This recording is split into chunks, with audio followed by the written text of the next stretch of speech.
And what's your name? My name is Aaron. And what is your title here at Camp Klamath? Boy, it depends on who you ask. I am the owner. Okay. And how long have you had Camp Klamath? Gosh, 2002, 13 years now.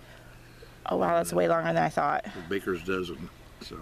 That's awesome. Have you ever owned a campground before, or any other things like this? Well, I've owned a resort in Mexico, and I've owned a hotel in Mexico, and then I've owned a series of catering companies and a couple of restaurants, and so I've been in the service industry quite a bit. Wow, yeah. I had a small campground also in the resort in Mexico too. That's awesome. So what made you want to stop all those and just get a campground? Gosh, one too many margaritas, perhaps? That's no, funny. what happened on the resort when 9/11 hit us, it hit the tourist industry in Mexico severely. The border wait in Tijuana coming back to the United States went up to 15 hours, and that just collapsed any gringo resort activity in Baja California especially. And so the writing was on the wall. That hasn't really rebounded, and I was ready for a change. And I came up with a lady friend in my motorhome and drove by this place inadvertently. And it had been closed, it had been shut down. It was in foreclosure for a couple of years. It had been overgrown totally. You couldn't find anything, including half the campsites. And we parked here and camped, and I looked around and I just fell in love. So I got in touch with the owners, and it was just coming out of foreclosure that morning, as a matter of fact. And I bought the property. Wow. So we set it up, did our due diligence, and arrived at a price and terms that were equitable and fair to both of us. And I opened escrow on Highway 395 on the cell phone the following week. So was the campground down the road always here then? Yeah, it's been there quite a few years. Okay. So do you live in an RV or do you live in a house? I live in a house. I have a little two-bedroom, two-bath house with a really great deck in the back and a jacuzzi in the backyard. So I have a good degree of privacy, and yes, I'm still hands-on when necessary. So do you own an RV? I have a 35-foot or 34-foot, I guess it is, Itasca, Winnebago. Yeah. Got you. So you're pretty experienced with RVs then. I've had them since. My first one was actually a covered wagon, and it goes way back when. I think the first one was a 1972 Escapade. Wow. And it was new. There were 73 Escapade, but we purchased it in 72. And so I've had one ever since then, and I've gone through a number of them, and I use them extensively. It's a great way to go. It's freedom. I am reminded every once in a while when I'm forced to stay in a motel or hotel, the inconvenience of unpacking and carrying and then repacking in the morning and sleeping in somebody else's bed and not having all your toys and tools available, such as your reading material and your wine, if you're a wine connoisseur or at least a wine drinker, and having your fishing stuff or your hunting stuff or your skiing stuff or your tennis stuff, all of it right there. And my motorhome is set up in such a way all I have to do is decide to go and get half a gallon of fresh milk in the refrigerator, and you're out of here. So That's awesome. it really is. It's a great lifestyle. So what is the atmosphere here like at Camp Klamath? Define your question. Would you say it's pretty laid back? People get to basically enjoy what they want to in the outdoors? Yeah, we don't have any video games, for instance, or any of that clatter noise type entertainment. This is the woods. This is nature. This is the redwoods. I'm looking across the roadway here. It's not a highway, it's a roadway. And that's the Redwood National Park there. And off to my right is the Klamath River, the second largest river in California, and straight behind you is the Pacific Ocean. And at nighttime, as you know from your campsite, you can actually hear the waves, you can hear the breakers, you can hear the sea lions. And so it's laid back. It's get out of town, get out of the mad rush, get out of the craziness, and come on in and take a deep breath of fresh air and savor the silence at night and in the morning. Except perhaps maybe you hear an owl occasionally early in the morning, and go out and take a walk, take a hike, go fishing, kick back, just read a good book, enjoy. Yep, that is definitely a huge reason why I absolutely love this campground. Great. Because most campgrounds aren't like this. You know, most of them are just a paved parking lot. Yeah, and especially if you're a tent camper, and I haven't done that for quite a few years, but when I did, I wanted grass, I wanted trees, I wanted shrubs, I wanted blackberries. I didn't want a parking lot. I could do that in Walmart. And the same with an RV. When you come in an RV, you don't want just an expansive parking lot, and you surely don't want your tent campers next to your RV campers any more than you want power boats intermingled with sailboats. They just don't mix well. It's like water and oil. There's different needs, different reasons for being where they are. So we keep those pretty well separated. Yes, I can attest to that. What does your campground offer?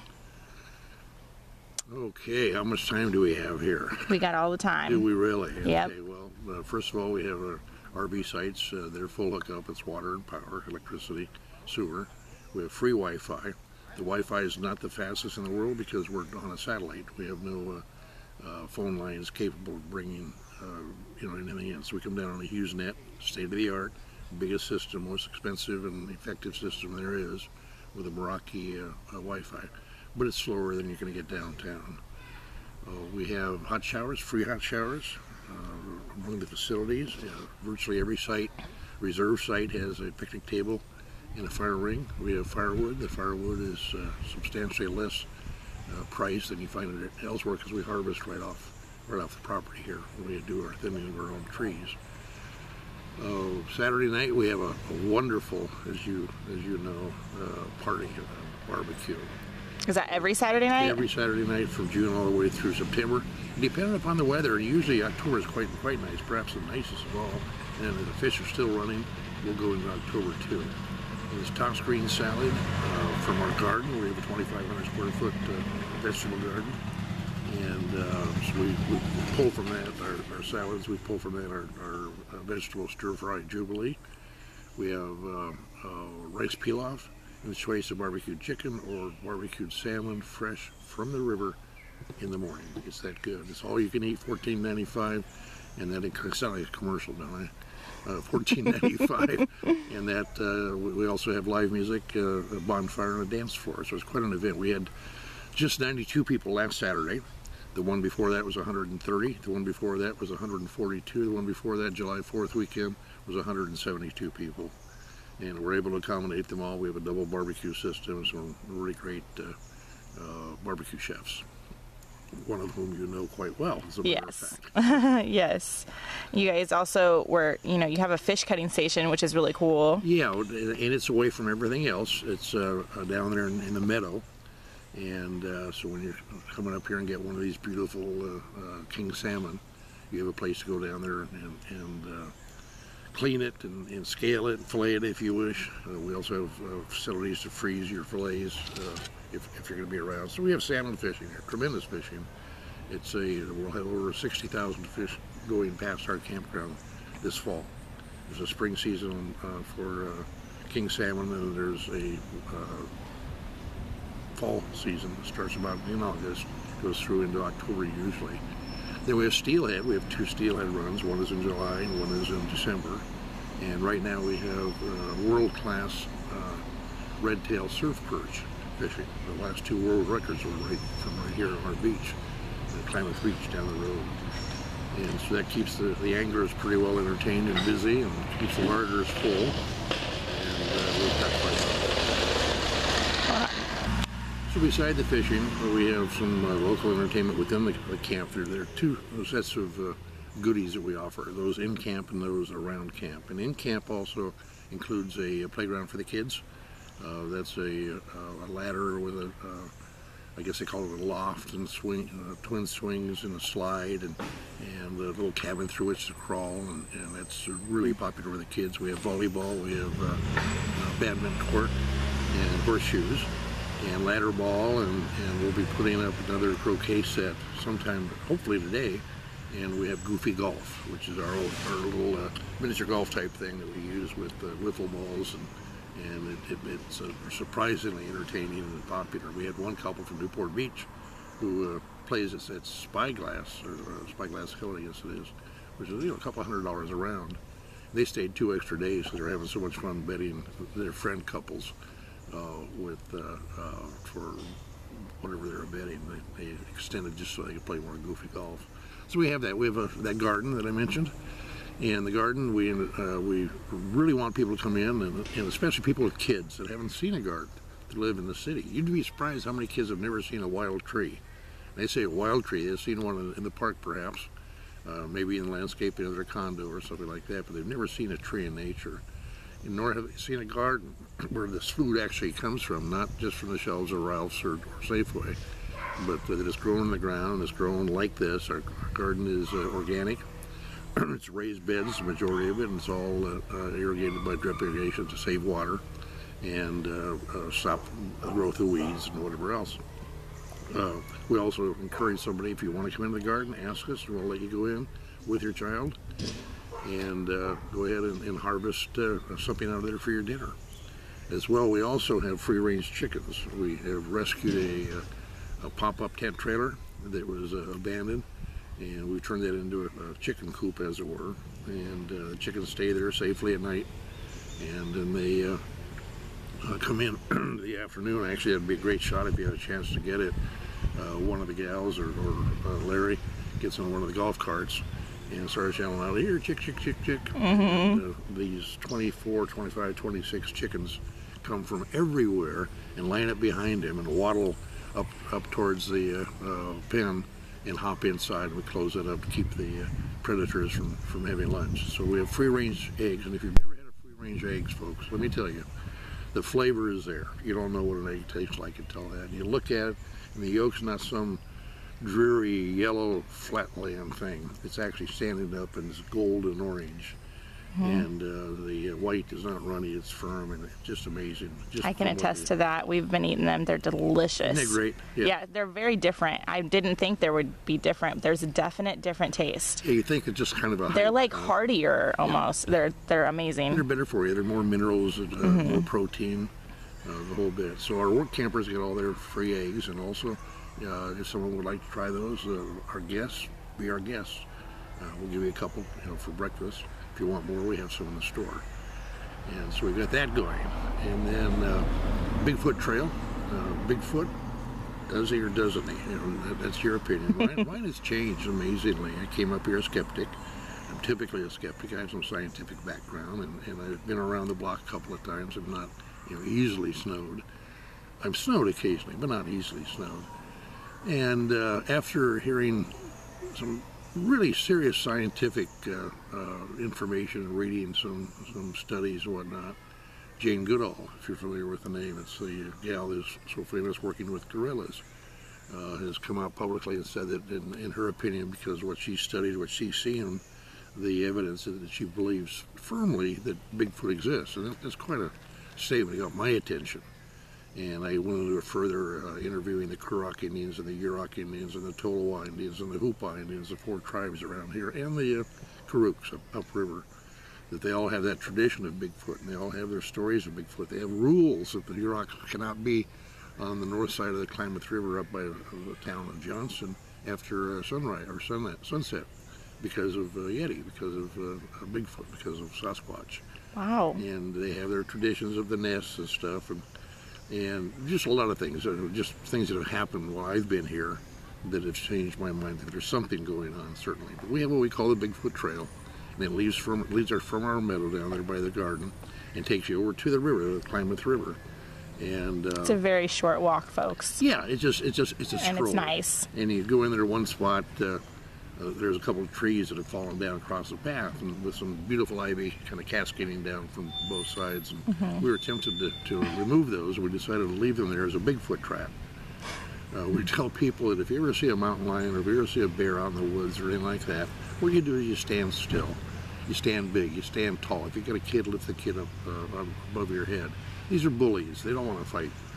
Most of them don't like to be around humans anyway. They'll get the heck out of your way, but especially if you look big, they're going to go pick on somebody small. Then we tell people if you see a Bigfoot, run like hell. Come on back here to the office real quick because we have some Bigfoot repellent. And those trees across there, you've got to stoop under them, as you know, to get through there. So when you go out to Bigfoot Trail, and if you happen to see one, You come running, and of course, as you come by, you stoop underneath those trees. He hasn't figured that out yet. He comes running, and there's smack, boom, which is probably the reason his forehead goes back like it does. And so that's a little beach down there, Bigfoot Beach, and it circles around, comes back into our meadow.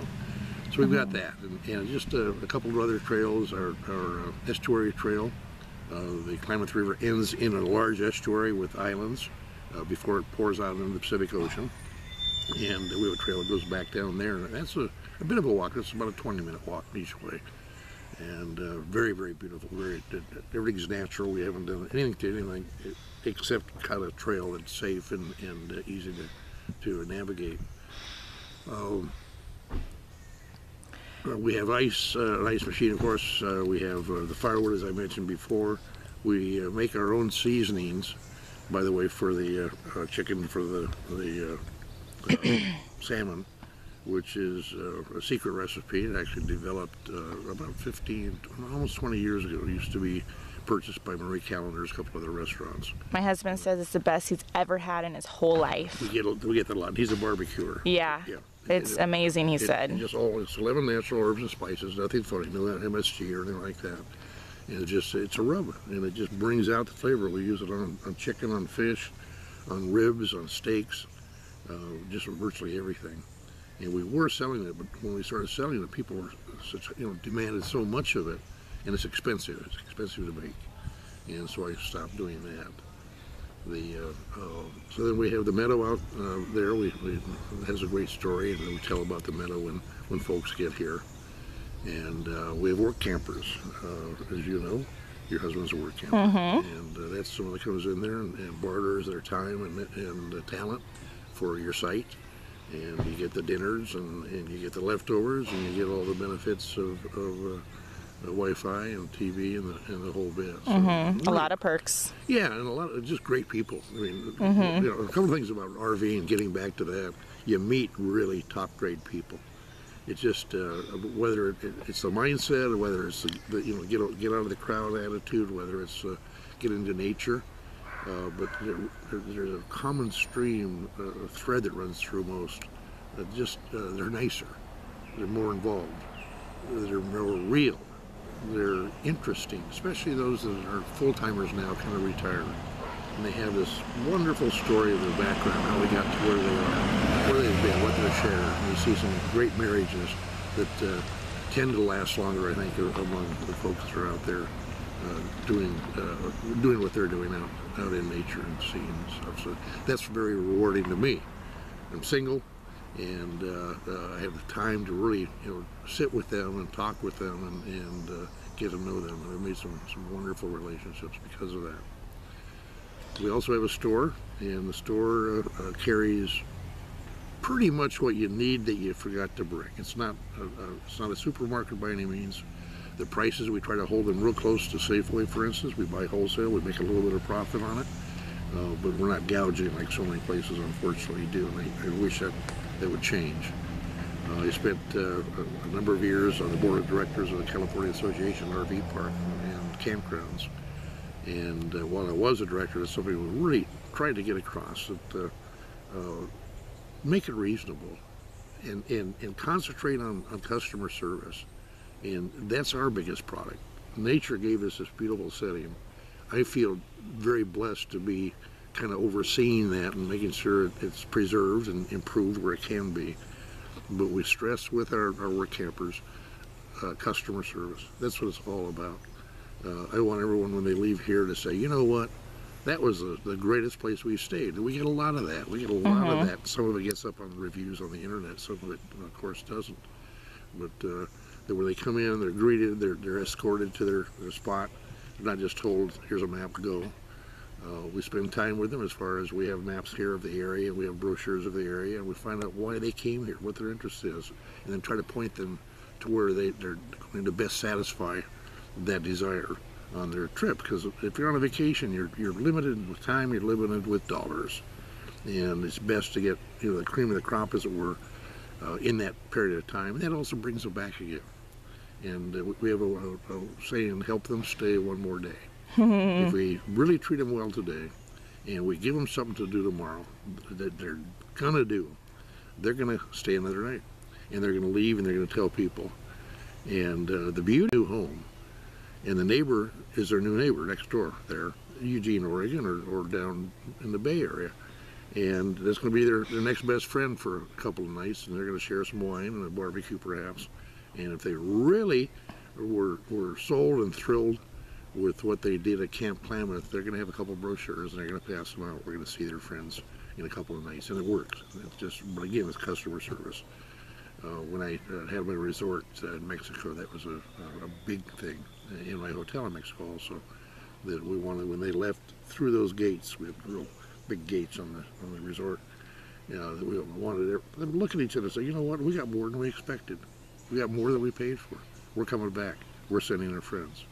And it works. So I implore, all park operators, managers, and owners that are watching us right now to keep that in mind and make sure you drill that into your workers. So when people come here, what kind of things are there to do that are not terribly too far to drive from? Like, what kind of activities can people go to? Sure. One of the great things about this park is its positioning.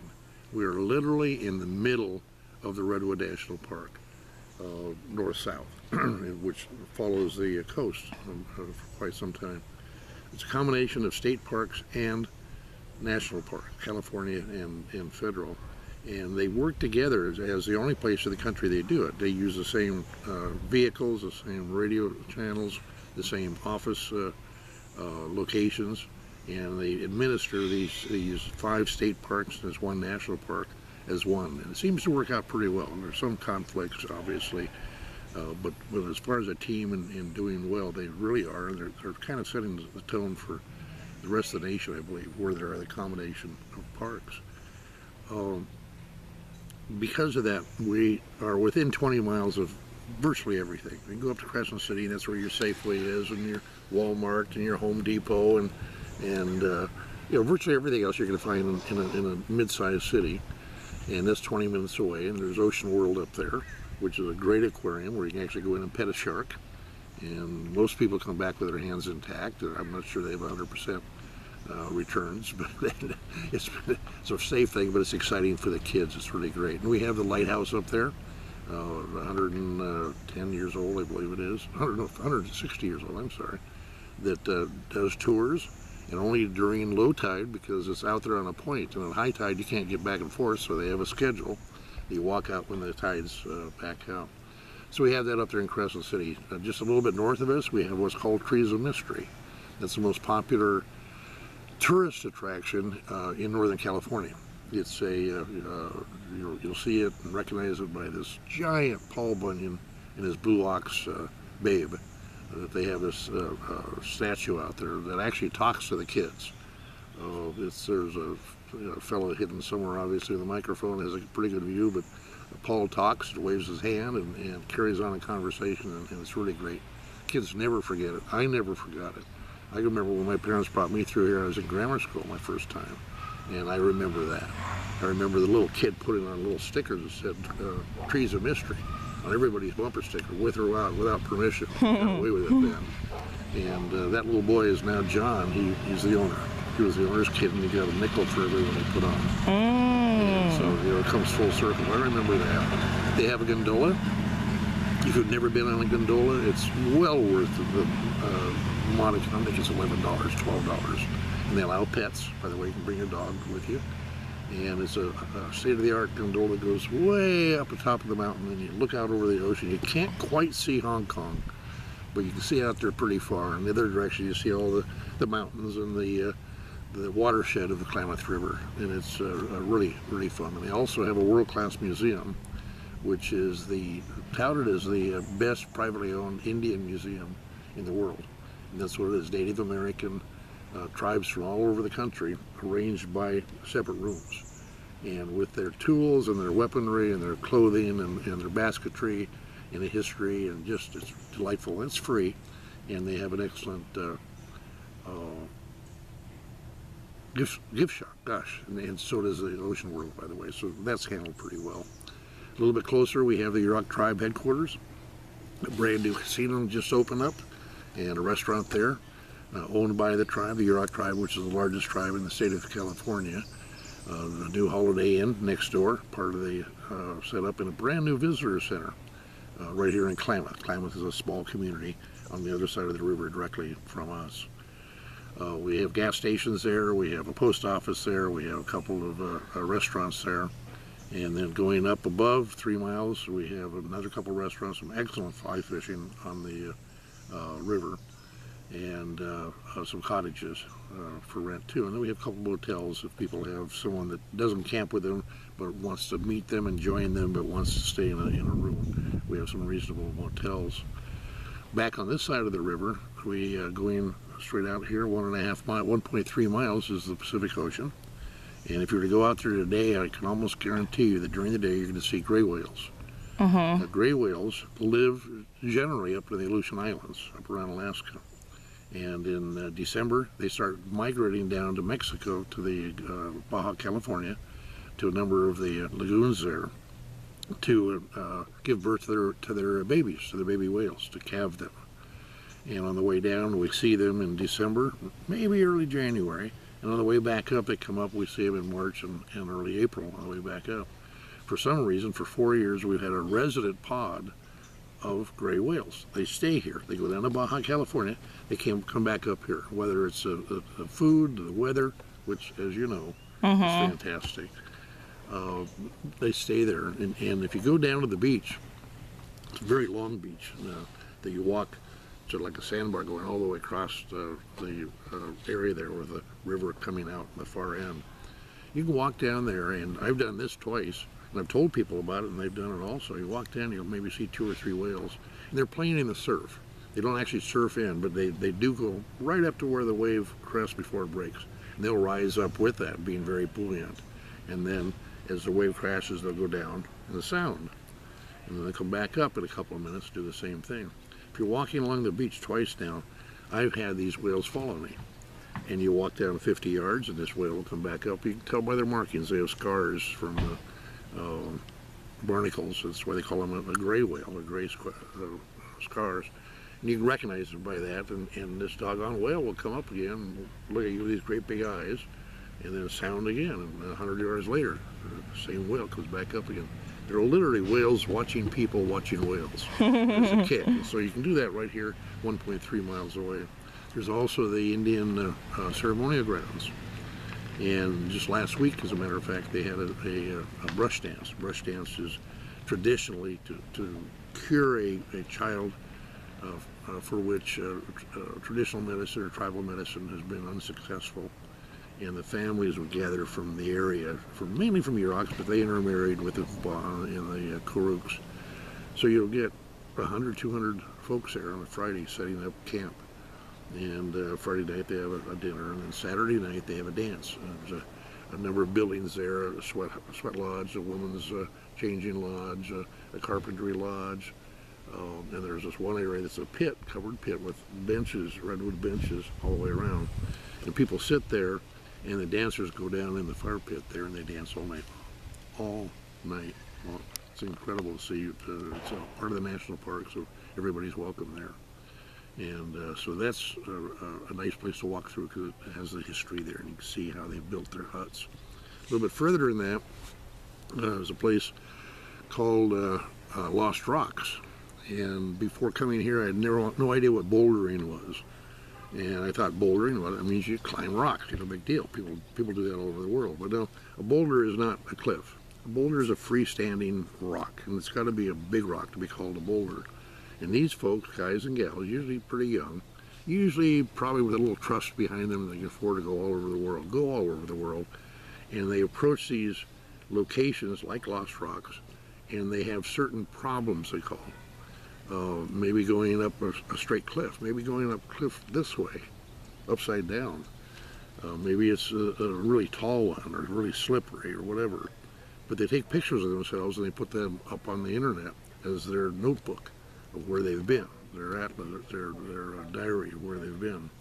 And some of these guys, and you can't use ropes, you can't use anything except for your feet, your fingers, your fingernails, and your teeth. That's it. So, and that's one of, if not the most popular spot on the coast because of the weather all year long, even though it's certainly wet winter. But because if they fall on the sand, which is probably more comfortable than on top of rocks, and because of beautiful camping down there. A little bit further, we have the farm that wasn't. And the name of that came from the fact that in World War II, after we got hit in Pearl Harbor on December 7th, 1941, people think that was the last time the Japanese attacked us, but it certainly wasn't. They had submarines out here during the whole war. They had freighters out here during the whole war. They had some airplanes out here coming off of the freighters, and one coming off a submarine. And the idea was to psychologically be able to hit us so that we felt vulnerable even after the Pearl Harbor. And psychologically to build up the esprit de corps and the hope and belief in the Japanese people, as they'd been told the war would only go for 6 months and we'd capitulate. So they came in here with submarines, and one of the submarines would actually surface, and it had a box on it, like a coffin, hermetically sealed. They'd open the top up, and inside was an airplane. And they'd take that airplane out and put it on pontoons, put it together with wing nuts, and a little Japanese pilot guy would get inside and pull the cover down on top of them, and the submarine would sound and go down, and the plane would bob up and start, and he'd take off and come over and bomb us. They bombed California, they bombed Oregon. One family was killed up in Oregon. There's a monument up there right now.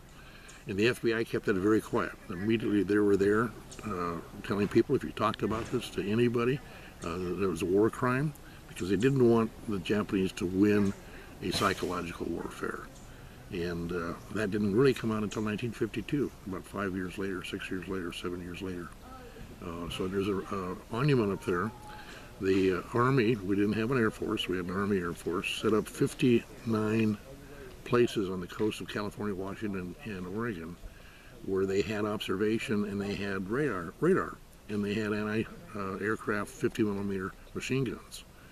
And what they did, here especially, was so that it wouldn't look like a radar station and be vulnerable or avoidable, they made it look like a farm with 2 farm buildings. So they even put fake dormers on top of the roofs to make it look like a farm. And instead of having a big radar dish, they had wire running through all the trees. They were able to receive the rebounding radio waves from the radar emitter and generated their own power.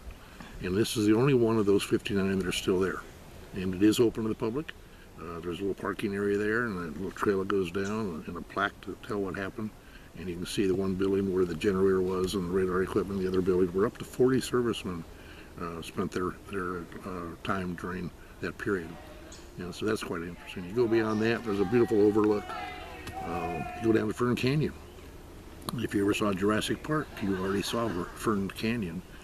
It's 4/10 of a mile long. It's a box canyon, and its walls are straight up and down as that tree is, 60, 70 feet, tapestried with beautiful ferns, little waterfalls cascading down, a stream, Home Creek, going through the middle of it, and Jurassic Park, a number of the shots were taken there.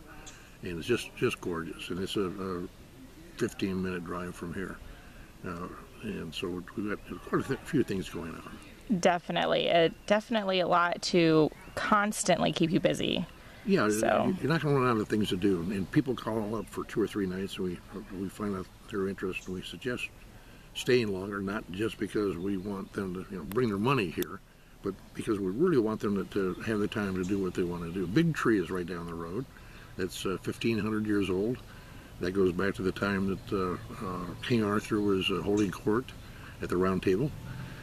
It's 304 feet tall, 68 feet in circumference. Big, monstrous tree. They came within 2 days of being cut down by a tourist company bringing people in from San Francisco. They were going to use it as a stage and a dance floor. And the Save the Redwoods Foundation were able to get in there quickly enough and buy that acreage just to save it. A lot of history. I didn't realize it when I came here, when I kind of settled in. But the history of the Native Americans, Indians, they call themselves Indians, it's socially or politically incorrect in some areas.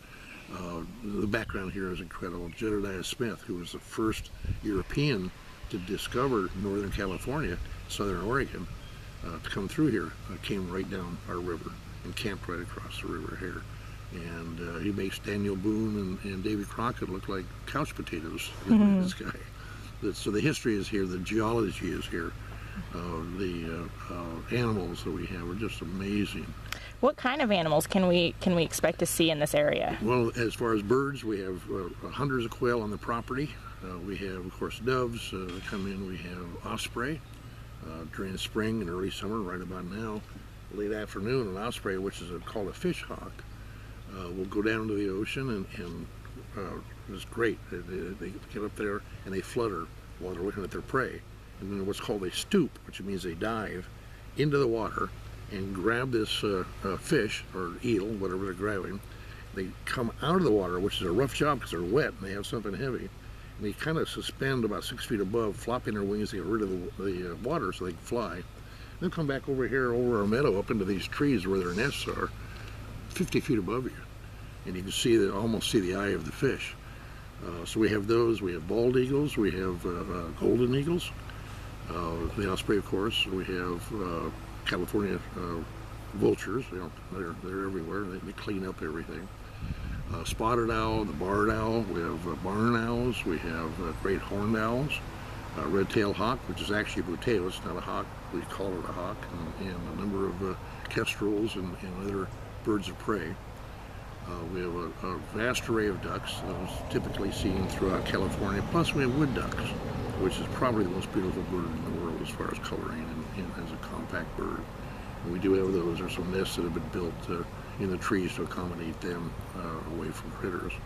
So the bird, we have more birds in this county, and this is about the smallest county in California, than the entire state of Oregon as far as varieties.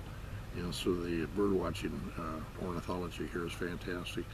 For smaller critters, we have lizards, of course. We have snakes, no poisonous snakes, no poisonous plants, no poisonous oak or poison ivy. We do have nettles, stinging nettles. But we have frogs, we have toads. Typically amphibians are what scientists look at to see if a property is healthy, whether they're really a good number, if they have all their toes, things of that nature, and we're constantly being visited by people from Oregon State University, for instance, doing just that, checking our amphibians and awestricken about how healthy they are, as well as everything else. We also have the famous or infamous banana slug, and then it's a big, long slug that's typically banana yellow, sometimes darker. The University of California, Santa Cruz, instead of being the tigers or the lions or the warriors or the rams, or the slugs, they're called the banana slugs, and their mascot is a big banana slug. We have those, entertaining for the kids, pretty gross for some others. We have squirrels, we have chipmunks, we have skunk, we have red fox, we have porcupines, we have badgers. Not many. I've seen one since we've been here, and not on the campground itself. We have raccoons, of course, and then some larger critters too. There are mountain lions in the mountain. We've had one down here, I think my second year, and he just walked down the road. But they stay pretty well away because they have a whole bunch of forests there. They've got thousands of acres to play in and feed in, and so they don't come towards man. We have black bears. Fortunately, we don't have grizzly bears. A black bear is typically pretty much of a coward, unless you pick a fight with him. And I don't know, have you seen a black bear since you've been here? Yes, it scared the living daylights out of me. That was across the river, right? Yes. Yeah, black bear will not attack unless, well, first of all, you don't want to run. Every wild animal that's an animal of prey has an instinct. If something runs, it chases. I mean, and they don't think about it. It's not necessarily a matter of prey. It's a matter of what they do. I mean, that's just automatic, autonomic. But I guess you guys got out of there, even though he was on the other side of the river. So you're city folk, enjoying the country life, the good life. But we have elk. We have the largest herd of Roosevelt elk, and you'll see those both north and south of us more than in camp here, because we have so much forest, and elk need grasslands. That's what they feed on. They do some browsing, they do typically grazing. They're beautiful critters. Right about now, you go over by Oric, and you'll see maybe 60 or 80 of them in one little herd. and you'll see they're all cows and one bull with a tremendous rack of antlers, just fantastic. And those are his cows, period. He's already fought off all the other guys and the speech, and you'll see maybe 8 or 10 bulls that are kind of having a stag party, as it were, because they've been banished from the rest of their herd until next breeding season they go over again. So all these cows are going to calf, and all those calves are going to carry the genetics of that one bull, and that's the purpose for going through what they go through all the time. So those are beautiful. We have deer here. We have a black-tailed deer, which is obviously pretty unanimously considered the dumbest deer out there. A mule deer, and white tails are a lot smarter and a lot harder to catch or shoot or whatever. A black-tailed deer, you just go up and start taking care of him. He doesn't even run. But we have those, and they're fun because they'll stand while you're watching, and you get pretty close.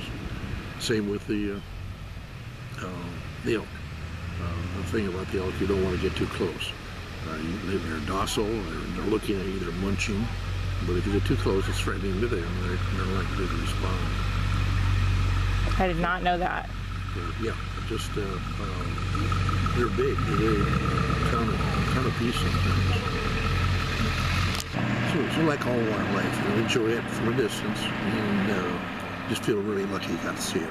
Got some photographs of it. Yeah, it's amazing here. What would you say is your busiest season and your slowest season here at the campground? We pretty well, follow the school schedule. We light up in June and kind of go down a little bit in September.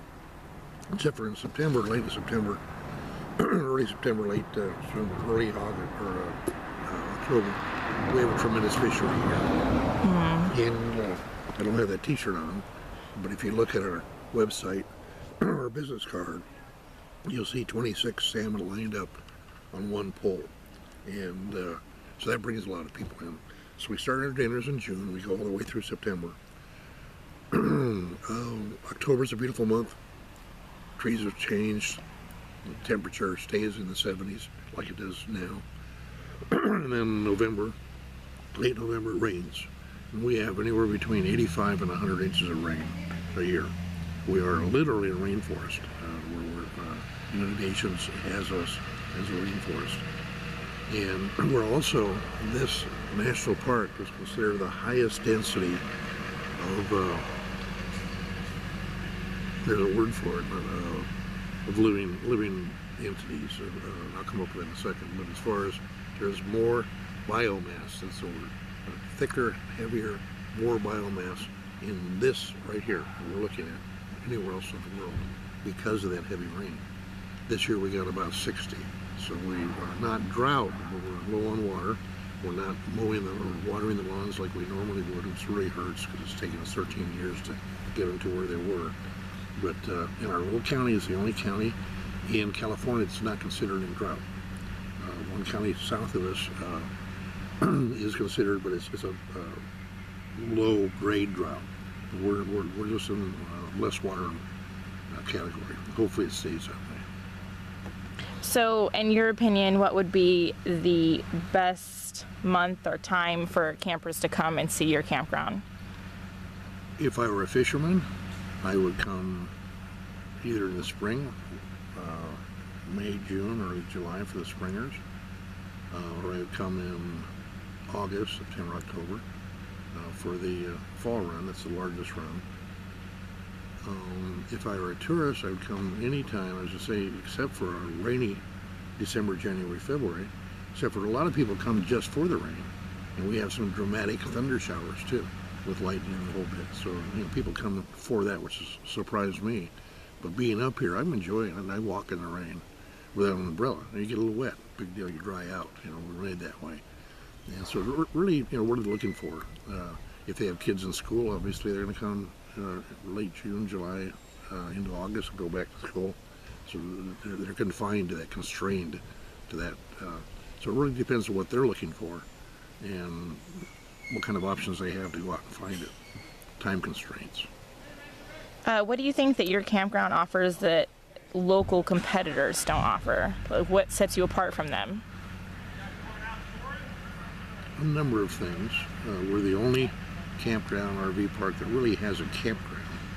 If you're in a tent or if you want to be in an RV a little bit isolated, we have the facilities to do that. Everything has trees around it, everything has grass. It's not, as you said, a parking lot. And we maintain that. Now we could put in more sites and get more people and make more money, but we'd lose that. And that's our signature along with customer service.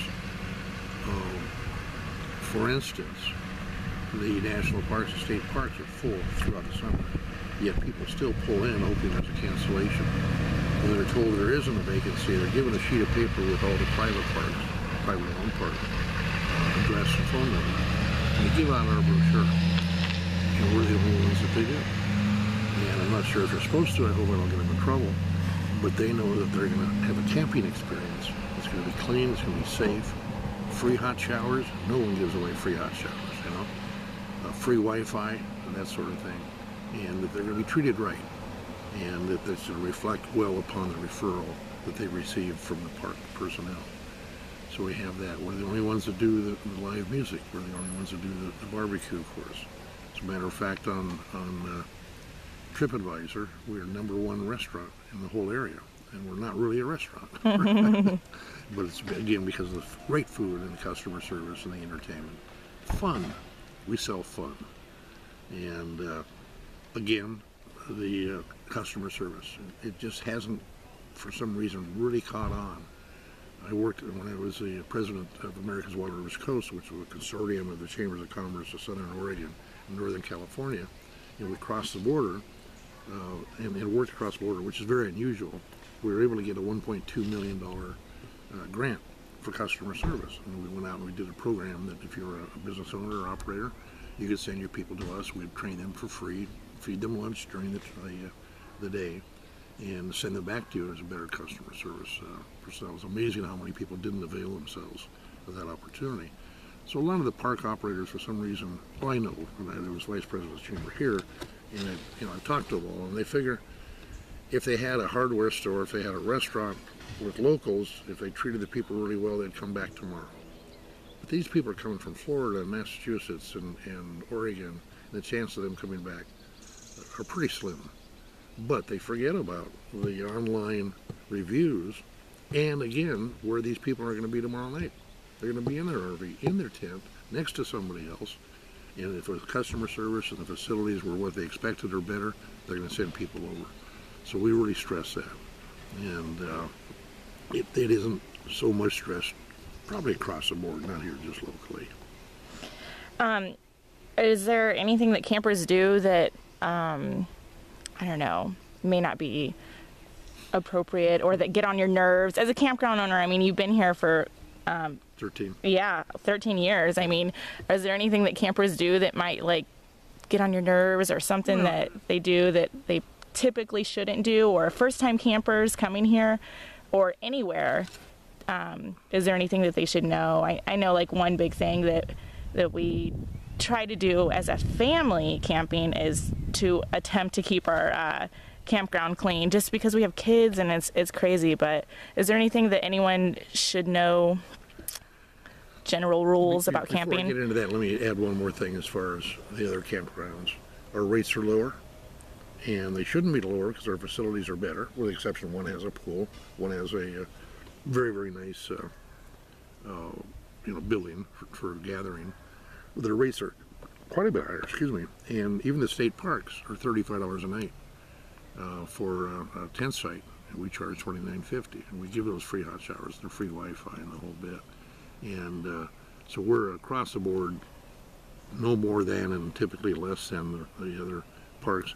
And again, we charge less for our firewood, we charge less for our everything from marshmallows to tent stakes. As far as what gets to me, what irks me, or what raises my ire, people that are inconsiderate to other people, not just to us, but what you're talking about, for instance, people that leave a lot of trash outside, a whole bunch, a bunch of stuff scattered around their campsite. And even though it's their campsite and they paid for it, they rented it, if you're next to it or you're passing by, that's not what you came up here to see. And if that's your lifestyle at home, that's too bad. And it would be nice if we could ask people to leave that lifestyle back there. while they're here. But people are people. So that's my main thing, inconsiderate to each other. Sometimes we get reviews, we just got a review on Yelp, and our reviews on Yelp, again, and TripAdvisor right on the line are fantastic. But they came here on July 4th weekend. They didn't have reservations, and they were surprised that all the camps were full. Everybody was full. And everybody turned them away, and I'd go sleep on the highway. Well, they came to us, and as you know, we opened up this beautiful little meadow here and over there. They're not campsites, and we don't like to have people on them because it tramples the lawn, and this is where we do weddings and stuff like that. But we did it as an accommodation, and it made us money, obviously, too, but mainly as an accommodation. And, yeah, there's a little gazebo there, and that's where we have weddings and whatnot.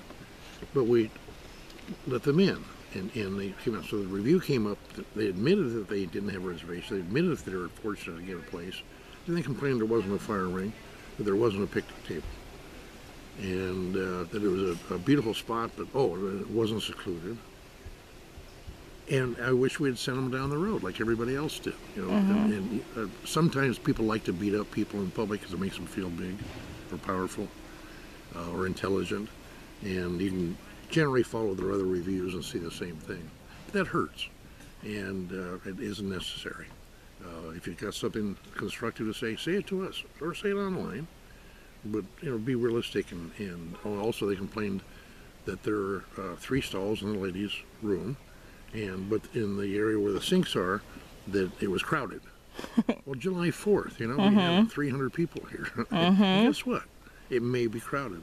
But anyway, those are the things. I just don't understand that mentality. I don't understand the mentality of being rude to somebody, or inconveniencing somebody, or hurting anybody. And I see that, but you see it everywhere. And you see it less, I think, in a campground. I know you see it less in a campground than you do in a hotel or a motel or a restaurant. Or any other public facility. What's the most unique camper you've ever seen here in all of your 13 years? Camper person or camper vehicle? Camper vehicle. Okay, so we've had both. One of them was a Conestoga covered wagon. Oh. And it was actually a vehicle with tires and everything else, but it had been built like a covered wagon with a canvas and the whole bit, and that's where they slept and everything but the horses. Did it have hookups? Yeah. Oh, yeah. Pretty wow. extensive. It didn't have I don't think it had a sewer, but it had electricity and water hookups. And then we've also had a barrel. The entire thing was probably 30 feet long. Yeah, about 28, 30 feet long, and maybe 10 feet wide, 8.5 feet in diameter. That's the maximum allowed on the highway. And a little door on one end. And there's a trailer, and inside were bunks and a little kitchenette and a rudimentary bathroom, and really cool looking. So those. And then we've had some others that people have just built. They knew how to weld, and they had spare time, and they built a rig. One of my favorites is some friends of mine that live in Washington.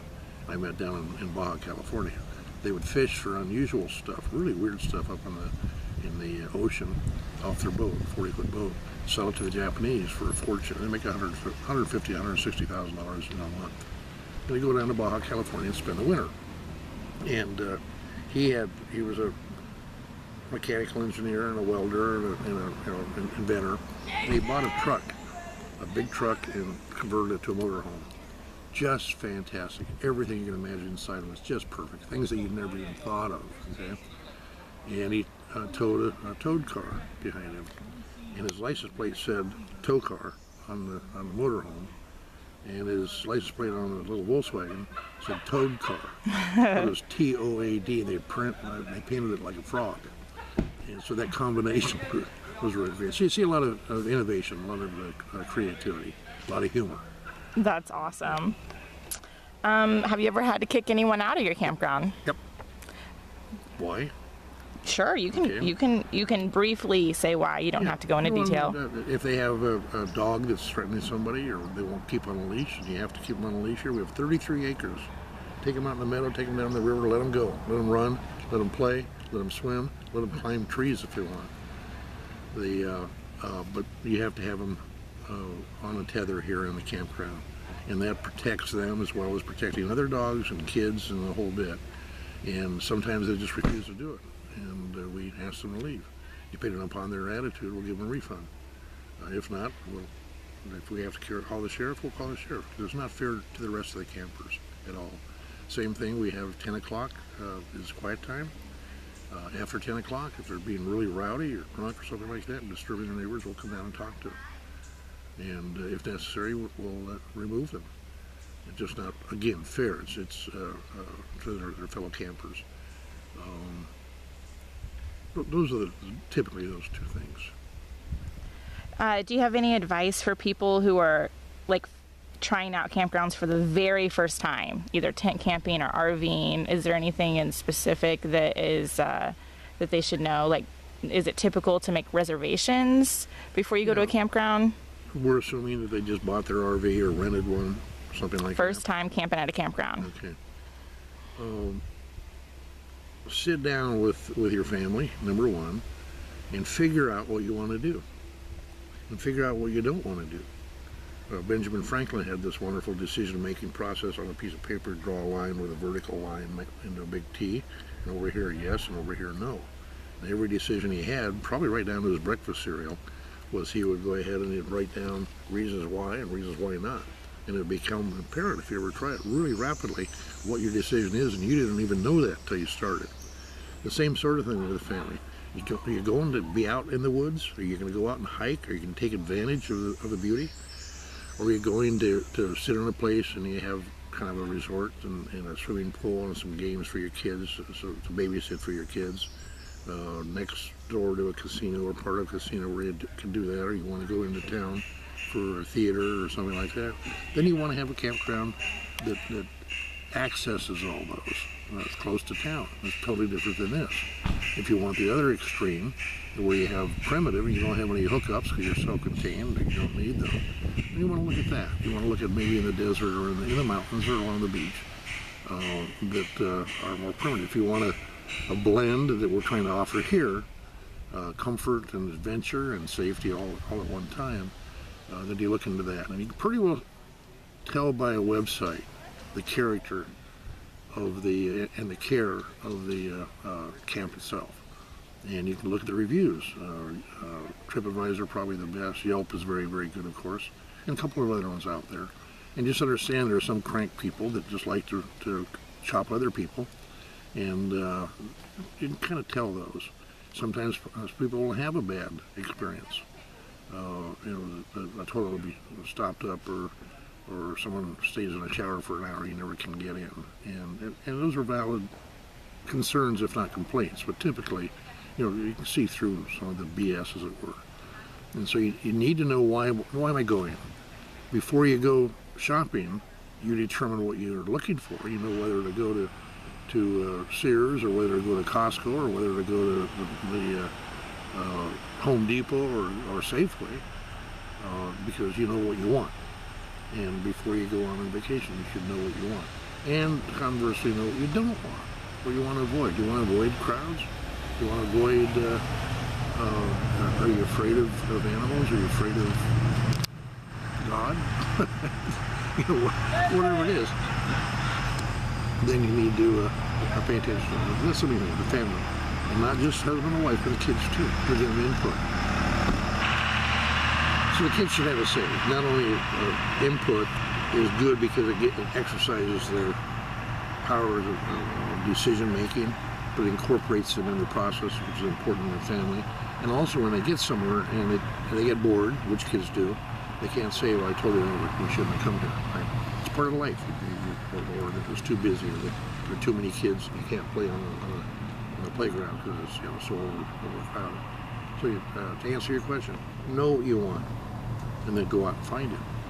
And if necessary, give a call, ask questions. What kind of people typically come in there? Not only what are the rates and what's available and stuff, but what are the quiet hours? What do you have to do? Do you have any trails? Is there any fishing? Bird watching? All these things, geology, and then pick a spot. And if it was one that you like, get up there and tout them. Say some nice things about them, so the next family will have an idea of what you found, and it might help them in their decision. Is there, in conclusion to this, anything else you would like to add to your campground or your experience being a camp owner or anything? Not, as I said, I've owned a resort in Mexico. I've owned a hotel in Mexico. I've owned the had a couple of restaurants and catering companies. So I've been out there a lot. And this has been the most rewarding by far. And a lot of that is that I am fortunate to. That is our Coast Guard helicopter. He does a flyby.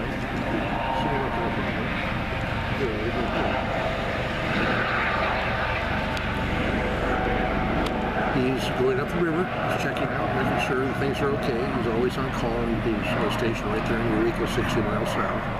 And they do rescues out in the ocean and they help with police enforcement, law enforcement. And so typically you'll see him probably almost every day, certainly every other day, going up and down. But this has been the most rewarding because it's great to wake up in the morning with the birds and the quiet and the serenity. It's great to go back in my deck and the privacy I have, and I love to barbecue, and I have, as I said, a jacuzzi there and a great Labrador Retriever pal. And that coupled with the people I meet, they're just dynamite. And it's just healthy, and that's probably a word that should be emblazoned on the whole thing. It's healthy. I totally agree. Well, thank you so much, Aaron, for your time. I appreciate it, and like all my other viewers have seen, I absolutely rave about this campground. It's #1 on my list so far in the U.S., and I appreciate your time. Thank you, Crystal. Thank you for doing what you're doing, and best of luck to the both of you. Thank you.